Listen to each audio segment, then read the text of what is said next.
রাজ্য মহাকরণে অনুষ্ঠিত হয়ে গেল রাজ্যভিত্তিক উন্নয়ন সমন্বয় ও পর্যবেক্ষণ কমিটি বা দিশা কমিটির এক উচ্চ পর্যায়ের বৈঠক। মুখ্যমন্ত্রীর সভাপতিত্বে আয়োজিত এই রিভিউ বৈঠকে কেন্দ্র সরকারের আর্থিক সহায়তায় পরিচালিত রাজ্য জুড়ে চলা একাধিক উন্নয়নমূলক ও ফ্ল্যাগশিপ প্রকল্পের সার্বিক অগ্রগতি খতিয়ে দেখা হয়। প্রতিটি দপ্তরের কাজ কতটা এগিয়েছে এবং নির্দিষ্ট লক্ষ্যমাত্রায় পৌঁছতে কি কি প্রয়োজনীয় পদক্ষেপ নেওয়া দরকার তা নিয়ে বিস্তারিত আলোচনা করা হয়।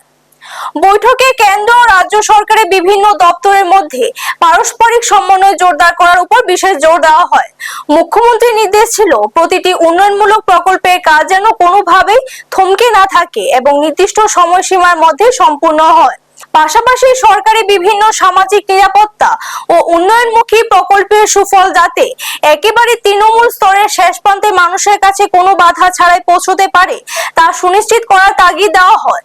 বৈঠক শেষে সংবাদ মাধ্যমের মুখোমুখি হয়ে মুখ্যমন্ত্রী জানান যে রাজ্যের সার্বিক বিকাশ ও সাধারণ মানুষের কাছে দ্রুত পরিষেবা পৌঁছে দিতে তার সরকার সম্পূর্ণ প্রতিশ্রুতিবদ্ধ।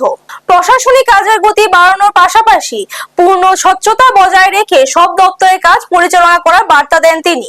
নিয়মিত নজরদারি ও পর্যালোচনার মাধ্যমে ত্রিপুরা উন্নয়নে এই ধারাকে আরো সুসংহত ও শক্তিশালী করা হবে বলে আশ্বস্ত করেন তিনি।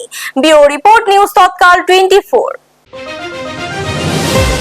এবং রাজ্যের মানুষের উদ্দেশ্যে কি দেখুন, প্রতি বছরে আমাদের 2025-এ হয়েছিল, এবার 2026-এ হচ্ছে এবং একটু লেট হয়ে গেছে। তো স্টেট লেভেল যে দিশা মিটিং সবসময় হয়, তো আমাদের যে সেন্ট্রাল গভর্নমেন্টের যে যতগুলো আমাদের স্কিম আছে সেই স্কিমগুলোর বিষয়ে আজকে এখানে বিস্তারিত রিভিউ হয়েছে এবং দেখা গেছে এক দুটো বাদ দিলে সবকটাতেই আমরা কিন্তু বেশ ভালো, ন্যাশনাল লেভেলেও আমরা বেশ ভালো জায়গায় আছি, সেগুলো স্যাচুরেশন পয়েন্ট প্রায় কাছাকাছি।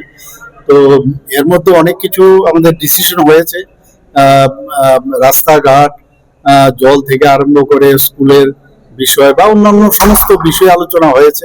আপনারা দেখছেন নিউজ তৎকাল 24।